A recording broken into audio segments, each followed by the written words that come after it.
It's the ninth episode of the Albums Only podcast. My name is Alan Beavers. Alongside me, as always, is Jacob Slater. And today we're going to talk about the band Sparks and their 1974 commercial breakthrough, the one and only Kimono My House, a play on Rosemary Clooney's Come On to My House, or Come On Over to My House. Jacob, this is a really neat little album. It's one that you were recommended, and me by proxy through you, by John Casey, a former U92 alum where we did college radio together in Morgantown, West Virginia. Sparks, very interesting band, silly and playful and fun, and this album, Kimono My House, it's a treat. I really enjoyed this, and it's a grower, but it's also instantly catchy. You're not going to be turned away by this right away. So what are your thoughts on Sparks and Kimono My House? Like you said, I was introduced to the group by our mutual friend John Casey over at the U92. He also has a band over there right now called Golden Horseshoe, which is very good. Suggest you check it out. Yeah, I can really remember it clearly because me and Casey I think this was like near the beginning of our friendship. I can recall visiting him at his house, his first house that I knew him in. And we were just sitting around, having good times. And he put on this group, and he just showed me this band called Sparks, and I was blown away because I had never heard anything like it before. There was like this pop stuff going on. There was opera. There was like heavy metal, and it just done in such a way that I had never really heard before. And so, it was like I have to find out more about this band. And luckily, the station there had a couple of their more recent albums. And then later on, I picked up some of the later, or I should say earlier albums, such as Kimono My House, which really became my personal favorite Sparks album. Because I think mostly because that it was a stylistic similarity between what you heard on 2008's Exotic Creatures of the Deep and what you heard on Kimono My House. Because really, when you talk about Sparks, you have this kind of glam, operatic pop stuff, and then there's like a whole slew of albums where they dipped quite heavily into electronic music and disco.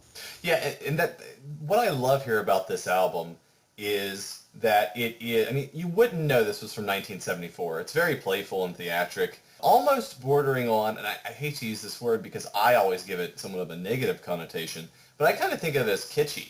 It's kind of wry. There's a lot of sound effects going on. It's just very playful and silly, quirky in certain points. But I really enjoyed this, and I'm glad this is one. I had heard about Sparks, but I really hadn't given them their proper due.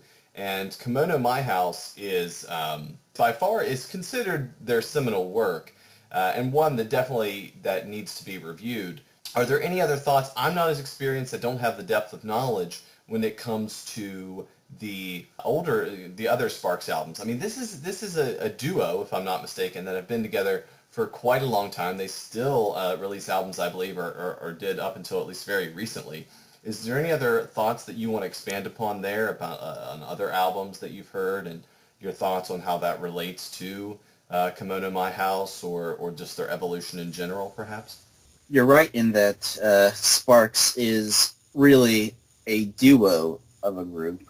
Ron Mael, who is the kind of stoic keyboardist and songwriter, and Russell Mael, who is the vocalist. It's a very kind of great distinction between kind of the tall, imposing Ron Mael on the keyboards and this kind of shorter dandy of a singer in Russell Mael. I think really Kimono My House works not only as a commercial breakthrough, but also kind of as a stepping point for the band. I think Kimono My House kind of represents more of what the band would gear towards. The earlier albums, which were recorded not as Sparks, but as their kind of first iteration, known as Half Nelson, were kind of more of a rockier group. I think they incorporated a lot more varied and distinct sounds in their earlier iteration, which may have been in part because of the original iteration of the group had several members who did not appear on this album, but also possibly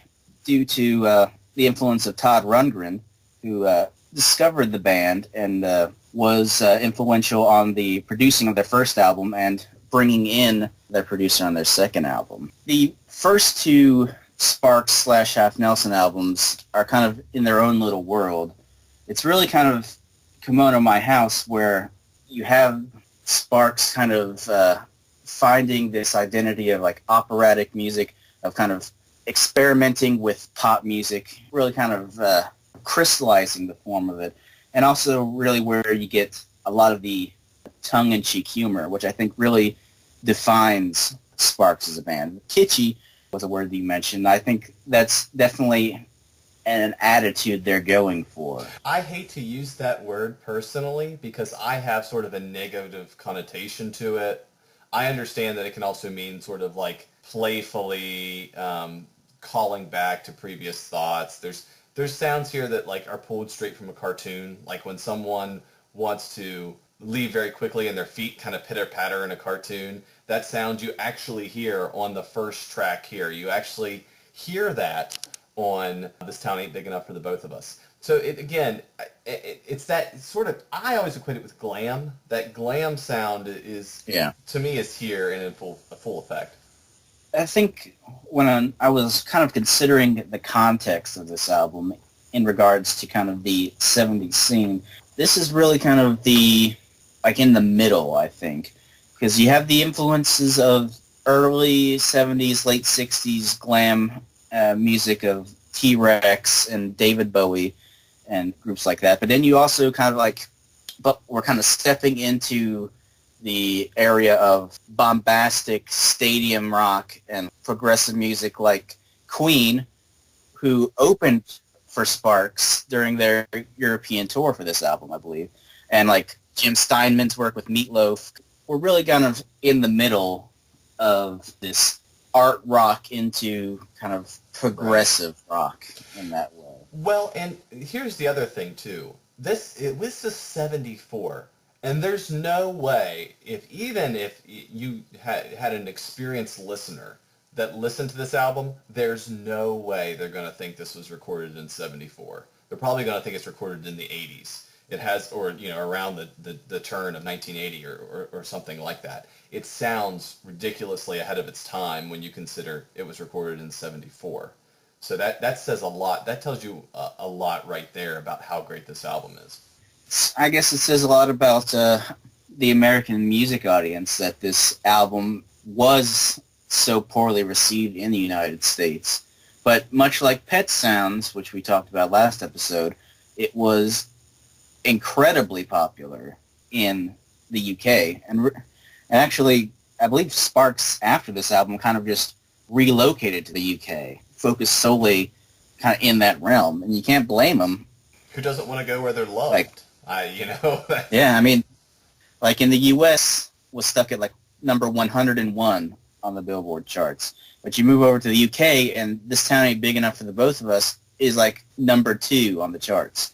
There's just something about certain bands that it's like the big in Japan phenomenon. Yeah. They're just certain bands that just really hit it off in some areas. It might be that the UK really appreciates pop experimentation. I feel like. I agree with that. And also the second single, and it's also the second track, off this album, Amateur Hour, was also a top 10 hit. So it's easy to understand. I mean, as far as legacy goes, Morrissey has cited Kimono My House as one of his favorite albums. It's just a very well-regarded album that quietly has done well. Kurt Cobain named it as one of his all-time favorites as well. So it does have that sort of pedigree by rock's well-known gods, quote unquote. But it's really a fascinating album. And the other thing about this album that you know me, I have to work in how this relates to our other albums. So here's a fascinating tie-in that I don't think we planned. You picked to do this album, but I don't think that you knew this or were consciously aware of it when you picked it. So the cover of this album has two geishas that are sort of in shock or surprise, or they're very dramatic in their pose on the cover of this album. And the one on the right, the geisha on the right, which looks pregnant and is sort of winking at the camera, that lady did vocals in 1980s David Bowie's Scary Monsters. In the It's No Game Part 1, she is the sort of first person speaking that you hear on the song. So how's that for a tie-in? So we have the David Bowie tie-in, and it's fascinating. I mean, who would have thought that could be the case? But 6 years later, it looks like her name is Michi. She's the winking geisha on the cover there. And just the album cover kind of says a lot about the band, but it's kind of this bizarre, almost in bad taste kind of album cover, with no mention really of like the band right. or like featuring the band in any way. Yep. Just kind of this weird kind of thing that what's going on here? Yeah. Like you're walking through a record store and you just see this album and you're like, what? Did Frank Zappa put out a new record? That is a great point. It does look like looks very Frank Zappa. You're absolutely right. It's not too far off the game, I don't think. I mean, if you look into the band's history, Ron and Russell Mael were very much immersed in the music scene of Los Angeles in the late 60s, seeing the Doors, the Beach Boys even at the time. They knew their rock music, and they knew that what they wanted was kind of to take what they had heard and kind of tweak it a bit, and as both of them were kind of trained in theatrical and cinematic arts, I think it comes as no surprise as to how Sparks kind of came to be and what their distinctive vision came to be. Let's go ahead there, and if you're ready, if there's anything else you'd like to talk about, please do. If not, we'll jump into the album. Anything that you'd like to discuss before we get there? No, I think it's all good. Let's get into it. All right. So the first track, this one I love, and I have to say, the first time that I had heard it was actually as a cover by a very popular 80s band that we will be talking about on the next podcast that we're going to do. That's going to be a lot of fun. I'm actually looking forward to that. That will be the sort of first album in our reevaluation series. So there'll be some albums that we're going to go over and try to rehabilitate, if you will. But as far as this goes, the first track off the album, which is This Town Ain't Big Enough for the Both of Us, is the quintessential song here. Again, it went to number 2 in the UK singles charts. It is a very upbeat song. I don't think that I've heard a cover of it, which is better than the original. It's playful.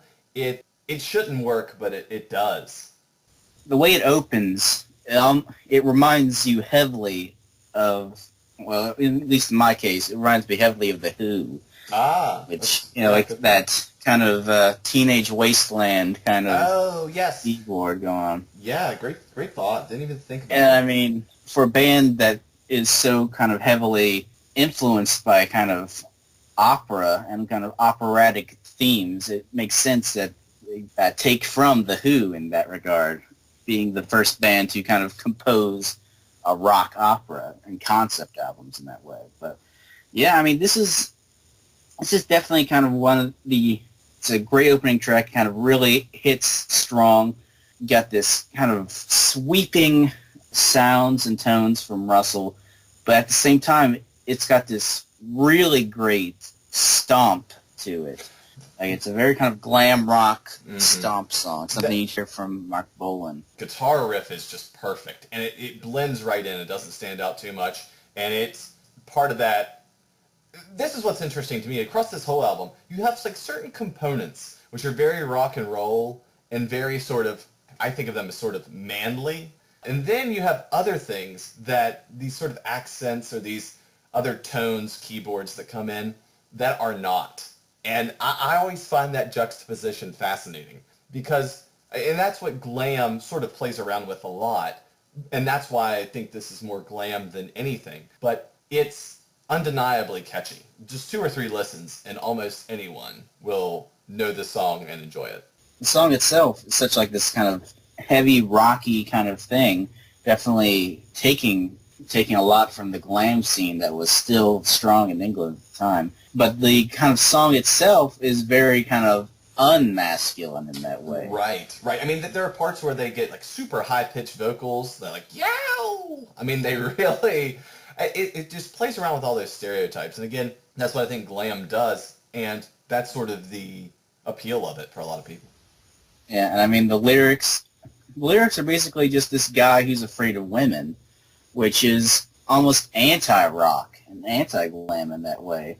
It's kind of projecting an air of masculinity, but you actually read the lyrics, it's just like, this guy is just like insanely anxious about being around women. And you don't really get kind of like, just like, oh, stewardess is around. Like, it's, right. It feels like Hiroshima. It's like, and that is like part of the lyric on the second verse. Right. It's that you're a khaki-colored bombardier. It's Hiroshima that you're nearing. The song itself, there are like parts of it that seem thrown in just to kind of add this weird novelty to it. Yeah. Like, it almost feels Western in the way that they just like, you'll just hear a gunshot, like, pa-ching! Right. Well, I also thought of, like, when you say it's Hiroshima that you're nearing, like this sort of, like, really exaggerated for effect lyric. It reminds me of sort of like the Soft Boys and I Want to Destroy You from Underwater Moonlight. The hyperbole is just through the roof for effect. And so that's the first thing that comes to my mind. Just like an amazing song. It's a song that whenever I want to listen to Sparks, it's a song that I constantly kind of go back to, just because really it's self-contained almost.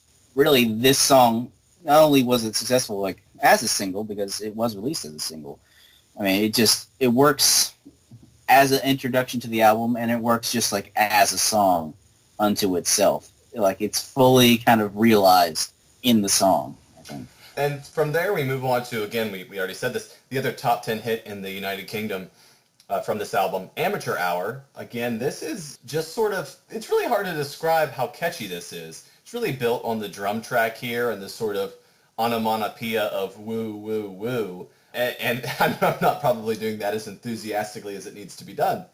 However, it's a great song. It's also very catchy, and it's easy to see why it was a big hit. Yeah, I mean, you just got like the stomps going on. You got like the claps. Just like, it feels like a happy song that you just hear, you just want to hear live and dance to. Like, it just like has that. And then you have like Russell Mail's chorus that I don't even know how to describe it. It's almost like it's constantly like fading in and out. Yeah, that's a good way to describe it. Like, you're actually in like a stadium, and you're hearing like his voice echo off the walls. Yeah, that's actually a great way to look at it. Very good. The song itself is, as compared to the first track, which was kind of about anxiety around women, this is a pro sex song.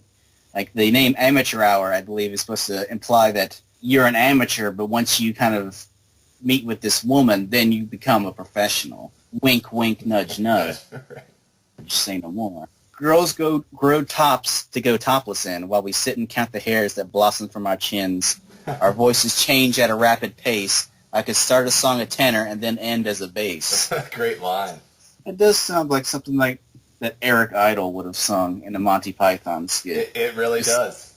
Like, there's so much kind of implied, just that one verse of kind of viewing sex and love as this kind of just sudden transformative experience, kind of treating it almost like as a career, almost, that you're becoming a professional adult after this. Two great songs. Like, this album has already started off very strong.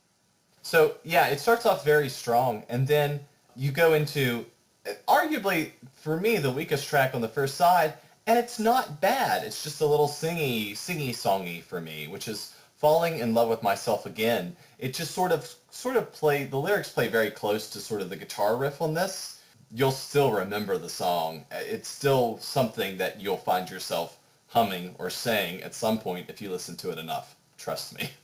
Like, I'm not even sure how to describe how Russell sings this song. It's almost like he's doing like triplets or something. Like, it's very rapid, fall in together, like staccato almost.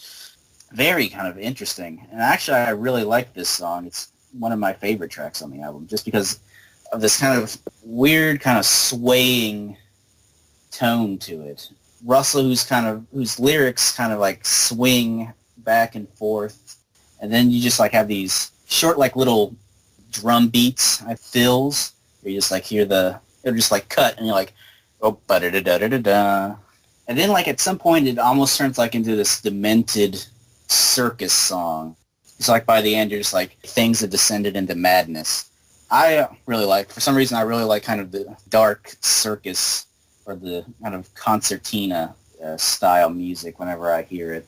And the lyrics, we go from scared of women to loving oneself. A song dedicated to narcissism, which is fun. I really like Ron Mail's songwriting. I think he really has a way with words, and the fact that he's able to kind of fit these lyrics in such a way that Russell is able to sing them convincingly. Some ways you kind of don't notice it, and at the same time, you get so much out of the lyrics in the way he's saying.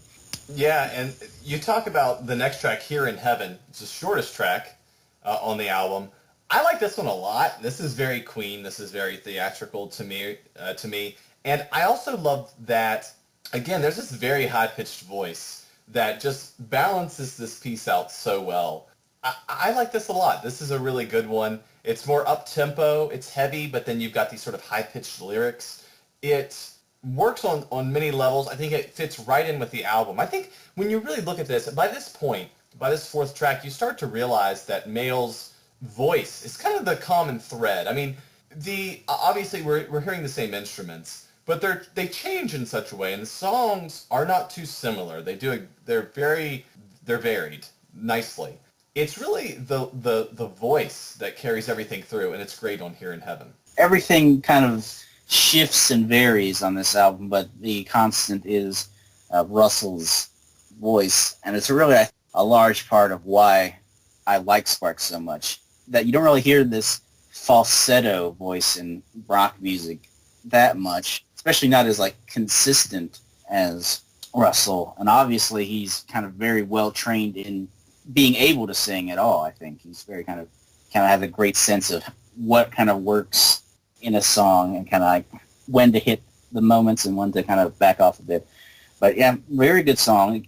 It is definitely like Queen, and obviously, as I mentioned before, Queen did open for Sparks, and were kind of I'd say probably the more well-known group to kind of meld this operatic sense into music. Really like the chorus. I think Russell really hits like a heavenly chorus, up here in heaven without you, which is it's a really kind of interesting song because the title makes you think, oh, this is going to be a nice song, but really it's about a guy who killed himself over a woman who didn't love him back. And so now he's just like, I'm here in heaven. It's great. Too bad you're healthy.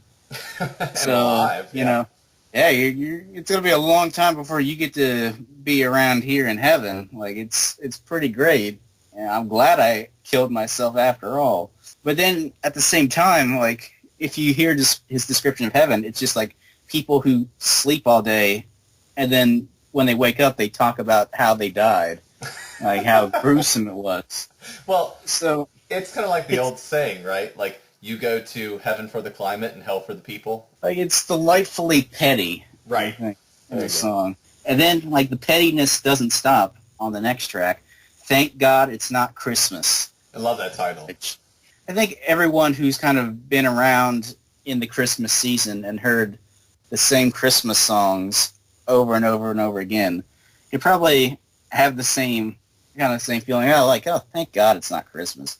I don't have to hear Silver Bells for the 80th time. Again, this is like a song where the song you would think would be happy is you get like these kind of Christmas chord progression that you kind of always hear at the beginning. The song itself, bombastic song. It sort of progresses on its own. It's the longest song on the album. The only one that touches 5 minutes goes a little over. And it does. It sort of evolves quite a bit. The lyrics are at times breathy. And then sort of move on to becomes anthemic. The guitar, that arena rock 70s guitar comes in at certain points. It's really the most I don't know how to say this properly. It's really the most of its time rock and roll song on here, I think. This probably fits the 1974 more than any of the other songs, in my opinion, on this album. It's the most classic rock and roll structured song, I think, on the album. Russell is like doing like this kind of French accent, I think, at the beginning. And the song itself is kind of tangentially about France, which makes sense. Breathy voice, and got this sweeping song, like all this kind of rock as opera kind of at the forefront. From this song, it's like this dude who's just bored of his wife, who is kind of dreaming of like being in Paris, and having illicit affairs and romances. I always like it in music and a bunch of other stuff where there is such an like obvious disconnect between context, presentation, where things can be like they're presented in such a way that they seem so grand and important. Inside, it's just like as human, dirty, and all this other kind of more understandable and detestable behavior. I always really like that. I think Frank Zappa did it a lot in his music, kind of the mixture of like highbrow, intense kind of compositional techniques and kind of recording techniques, but it'd be a song about transvestites having sex with each other or some guy taking a dump. Like for some reason I always like that kind of difference, like that kind of disconnect between. Well, it's what makes them unique, right? I mean, that's you never hear it. I mean, it's originality in a lot of ways. I mean, it seems vulgar to some, but it's also sort of normalizing behavior that, depending on who you are, you might not find particularly offensive or might not see a stigma around it. I really like the next track here. This is the first track on side 2. I think it's actually one of the catchier tracks, and we sort of get that fun with other languages and cultures that Sparks seems to have an affectation for. Hasta mañana, Mansoor. There's again sort of that playing around with accents and languages and whatnot that is so that we hear before. This is a really catchy track. It's built on a nice steady bass. It sort of has this great guitar riff that kind of carries it through. It's almost like I've heard this guitar riff before, but I have no idea where it's from. But I love it. This is a really great track. And this was actually the third single that was released from this album. It doesn't mention where it charted or if it did, but I can see why this would be the third release. Yeah, I mean, it's very rocky. I kind of threw the name Foreigner around when I kind of heard this song. I could hear that. That guitar riff does have a very Foreigner-esque. I mean, obviously the vocals, that's not quite there, but yeah, I get that. That's understandable. Very rocky song. A song about a guy in a foreign country who's attempting to start a relationship with this woman who he cannot understand at all. And the only words that he thinks that she'll understand are "Hasta mañana, monsieur," which makes no which sense. Are like, it's like two different languages mixed together. It does have like one of my favorite kind of lyrical bits in here. Leaving my syntax back at school, I was thrown for a loss over gender and simple rules. You mentioned can't, and I was shocked. You know where I come from, none of the girls have such foul tongues. Thank you, Immanuel Kant. like it's a very kind of intelligent lyric. Like if you didn't know who Immanuel Kant was, right. Like it. You can really see that as for people who enjoy things like philosophy, but also totally lowbrow humor. That's perfect, and I'm one of those people, and I think you are too. And that's just a great line. You almost never hear stuff like that in rock music. You have to sort of go into the alternative world to hear that. And in '74, you really didn't have that same kind of playfulness. You expected to hear it in like an episode of Faulty Towers rather than like a a popular hit song. So, It's so like, again, that's the second time you've referenced British humor from an American, or started off to be American band, and then they moved to Britain, just furthering your point that their sense of humor fits the United Kingdom more, and their style, their sensibilities. So, I wouldn't necessarily say that British humor is like always more intelligent than American humor. I mean, if you've ever watched shows like Bottom or The Young Ones, you know, they have a healthy respect, simple, violent kind of slapstick. I do think there's kind of an appreciation in the UK for more thought-provoking, I guess you could say, music or lyrics, where it's kind of like they appreciate kind of references and kind of people being a bit more literary. being illiterate and having to work for the joke. That's the nice thing about British humor. It doesn't give it away to you. You have to know some things to get the connections, and that's sort of the superiority, in my mind, of British humor in general, probably over American humor. We think Friends is funny. Not that there aren't episodes that aren't funny, and there aren't some good jokes there, but come on, people. We all know that by the time season, 6, 7, 8 rolled around, that show wasn't funny. I mean, and it's also, you know, that thing I mentioned about like the disconnect between high-minded ideas and like realistic things. It's stuff like Monty Python, who would like do jokes, you know, about philosophers and Beethoven and stuff like that. People that you probably wouldn't really know unless you kind of learned about them in school or kind of were aware of them outside of that. But then combining it with kind of this silliness, kind of this absurdism, like in the joke where John Cleese is like doing Beethoven, you know, he's like writing out the lyrics, everything, and he just gets like constantly interrupted by like his shrill wife. I like the Ministry of Silly Walks, kind of this combination of bureaucracy but also absurdity. I think it's a common thread most clearly in British humor, and I think that's kind of why Sparks fit in so well. As they're obviously a very intelligent group, but you know they don't sacrifice accessibility and kind of poppiness for sticking with high-minded ideas. So we move on to Talent as an Asset. This is, again, another very catchy, sort of sing-songy kind of thing. A lot to like here. I mean, this continues on. I mean, arguably side 2 starts nearly as strong as side 1. I mean, if you didn't have side 1 here and you were just going on, if you did an EP with the second side of this, it's still great. I mean, it's still highly enjoyable. Your thoughts on Talent as an Asset? The return of like these claps and everything, that brings to mind like early 60s pop, something from like just like teeny bopper music almost. Kind of like how this song is done reminded me a lot of what the Kinks were doing around this time. It just kind of like has this feel of Ray Davies would always like to write songs describing people and their lives, and it's like a very much like in the same vein that the Kinks would have done, about this boy who's apparently very smart, but his family is living vicariously through him.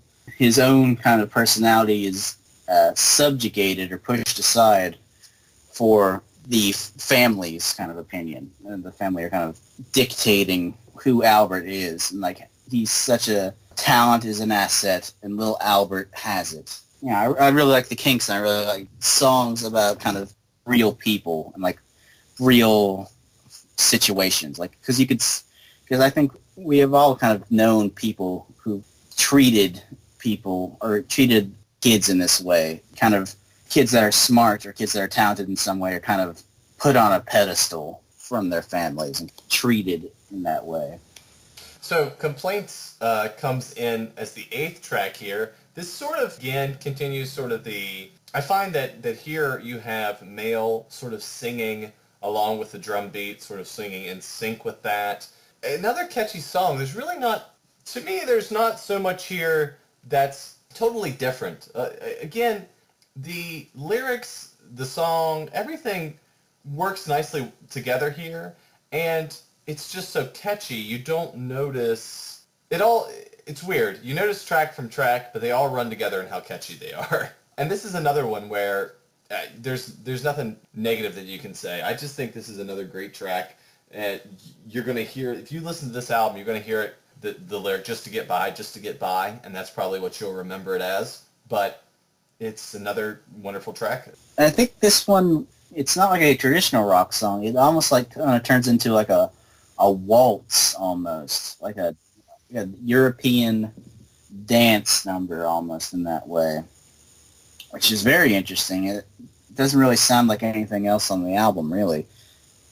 And like, it's a song that's just a guy trying to just kind of keeping his nose to the grindstone almost. He's kind of someone who's kind of miserable in their job, but who kind of doesn't really have any recourse. You know, just a song about a miserable guy. Years before Nirvana would make that a common. They really stole the show on that one. Yeah, like no one could do miserable guy. Well, let me just say, quite as well as Nirvana. Anytime that your working title for an album is "I hate myself and want to die," you've won. You won that contest. Yeah. Some lyrical highlights from the song. Nothing in the world is perfect. Grin and bear it silently or yell into my ear. There's complaints, there's too many hours. Complaints, the boss's tower. 2 weeks free from all complaining. It was due to our complaining. Take her to Spain, hear her complain. Now she says she's expecting. That's my fault for not protecting her from all the risks of passion. She's complaining, she's old-fashioned. Just give it back, no questions. Oh, that's great. That's just one. You gain a new respect when you look at these lyrics. That's really clever. The protagonist, she's like, just take her to Spain. Like, I'm sick of this crap. Right. I'm 2 weeks from retirement. Right. I don't know if Complaints is like my favorite track on the album. I really like the differences. Kind of it sets it apart from the musically. Can I tell you though, your explanation of Complaints is my favorite explanation of any track so far. That was great. Like, this is the thing that I didn't ever really do before we did this podcast, was kind of really look at the lyrics. Because usually I just kind of like take the song as a whole and kind of judge it on that way before, but almost kind of deconstructing it and analyzing it a lot of it, I think is very interesting. And I think it's kind of made me appreciate certain songs a lot more when I actually kind of read the lyrics and kind of analyze it. But I think when you get moving on, when you get instrumentation together when the actual sound of the song, all the instruments come together, and the lyrics reflect the sound and vice versa, that's perfection that is really hard sometimes. And that's something that tongue-in-cheekness is in the music and in the lyrics in Sparks on Kimono My House. That's a huge compliment. That's not easy to do, and that's another wonderful thing about the album. We move on to In My Family. A really simple song, but I really like it. I think it kind of comes back to the earlier half of the album with songs like This Town Ain't Big Enough for Both of Us and Amateur Hour, kind of that glam, stomp rock. It really rocks out by the end. It really does. I mean, it's a much more rock-focused song than some of what we hear earlier, like Talent is an Asset, for example. Yeah, kind of really simple song. Russell really does great work on this song. Really a song about kind of dealing with your family, I think. The pains of that. Past songs like Thank God It's Not Heaven and Complaints, you can kind of see a common theme of someone who's uninterested in kind of company and kind of the people they've known in their lives. And this is very similar. Really like the line that that's how it's going to be before and after me, manufacturing many, many me's, gonna hang myself from my family tree. And around Christmas time, I think there's a lot of people who've kind of been in that same situation, that these are the people who are connected with you through blood, that you're kind of stuck with. Saying it's poppy is really kind of a meaningless word in this context, because the whole album is very poppy. Even when it dips into opera and rock music, it's still a very poppy song. So I'd say this is the one of the songs that more closely resembles This Town Ain't Big Enough for Both of Us, or Amateur Hour. So if you like those songs in particular, you'll probably like that song as well. We move on from there to the final track, Equator, is the B-side to the Hasta Mañana Mansoor single, the third single on the album. This is a very burlesque song to me. I feel like if you're going to wear this song, you need to, shake your hips slowly to it and wear nipple tassels. I mean, it's really, it sort of works in that way. It's just sort of jaunty. It's a good closer. It works well here. The first thing that I thought of when I first heard this song was reminded me heavily of the Alabama song and songs from The Doors that they covered from Bertolt Brecht. Sleazy, bluesy kind of song. And according to the history, Ron and Russell Mael did see The Doors frequently when they performed at the Whiskey A Go-Go in the late 60s. So I can definitely see where they kind of got the idea for this song. Yeah, I mean, this is a song that reminds me of like kind of the old-timey bluesy piano songs of The Doors. Just at this moment, it reminded me a lot of the song that plays at the Roadhouse in Twin Peaks Fire Walk With Me when Donna and Laura Palmer sneak into the bar.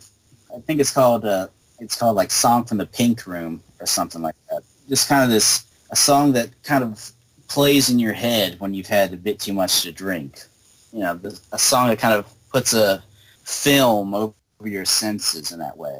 And the song itself is very kind of simple lyrically. I believe it's mostly just about a guy whose significant other is controlling in that way. So he's kind of like, he's set all this stuff together, and he's kind of like, he's set up a meeting where they're going to have this big romantic thing, and she just like blows him off. And so I always felt that I had quite a gift as a judge of human character. This is the day and the time and the place, and I wonder where you are. Surely we said it for 3 p.m. Surely we said it was March the 10th. Equator, you say you'd meet me there. You must be just around the bend. He forgot the details of a good exact location. The Equator is quite a jaunt to get all the way around that bad boy. Yeah, unless the Equator was like a specific location, like a bar or something, but still, a song where the protagonist is clearly at odds with the protagonist's interest. I think another common thread through Sparks songs is not only pettiness. You'll hear a lot of songs about people who are kind of glorifying their own selfishness and greed in a lot of songs. But in a lot of Sparks songs, the protagonist is also kind of a schmuck. The protagonist in our first track, who is constantly afraid and anxious around women, and then all the way down to Equator, for a guy who has made all these plans to a woman who's clearly not interested in him. So in comparison to earlier rock music and glam music, it's a very different thing. You have songs about kind of sex and women who are amazing and stuff like that. And then you just, at some point, as kind of music progressed and kind of matured in a lot of ways, you kind of saw a maturation of songwriting. It wasn't kind of a glorification or anything. It was kind of just stating real life. And sometimes people just kind of feel lame. One of my favorites on the record. And really, it works as well as a closer as This Town Ain't Big Enough for Both of Us works as an opener. Yeah, I really enjoyed this album. That was one that you had wanted to do, but again, our good friend John Casey told us that we should check out. Totally worth it. I recommend that to all the listeners. You're going to really like this album. You really will. And you probably, I shouldn't say that, you may not have heard of it. There's a lot of people out there who may be listening who will know a lot more than you or I. Really enjoyable. Slater, I'll let you comment one last time if you'd like. Anything else you'd like to add, and we'll go ahead and take her on out. Thank you, Beaves. If you're interested in Sparks, I would say if you have prior experience with groups like Queen or Meatloaf, kind of that operatic stuff, I think you'll find Kimono My House very interesting. I think if you're interested in the kind of early 70s glam stuff like David Bowie, Mark Bolan, perhaps Joe Briath, I think you'll find something to enjoy. But keep in mind that Sparks is very much a band that could not stay in one place at one time. So Kimono My House marks kind of the last gasp of glam rock in that regard for the band. And the later albums, maybe not the immediate follow-up Propaganda, but especially albums kind of in the late 70s into the 80s, you're going to see a lot of electronic influences. They dip extremely heavily into the new wave and synth music. So if that doesn't really interest you, then you'll probably have to wait a decade or two. Say stick with it. I think you'll find that a lot of what makes Sparks great just continues, even if the music itself changes. I highly recommend it. So that will be the end of the show today. My name is Alan Beavers. I've been joined by Jacob Slater. I want to thank everyone for listening. Remember, you can get to us on Twitter. Please follow @AlbumsOnly. You can also email us if you so desire at albumsonlypodcast@gmail.com. And we'll be back next week with another exciting edition. And this will start, next week we'll start our rehabilitation tour. We're going to do at least 3 albums. We want to talk about artists or albums in particular that we want to give you a new, fresh spin on. We think that perhaps they haven't been given their proper due. So we look forward to that. I think that's going to be a lot of fun. Thank you, everyone.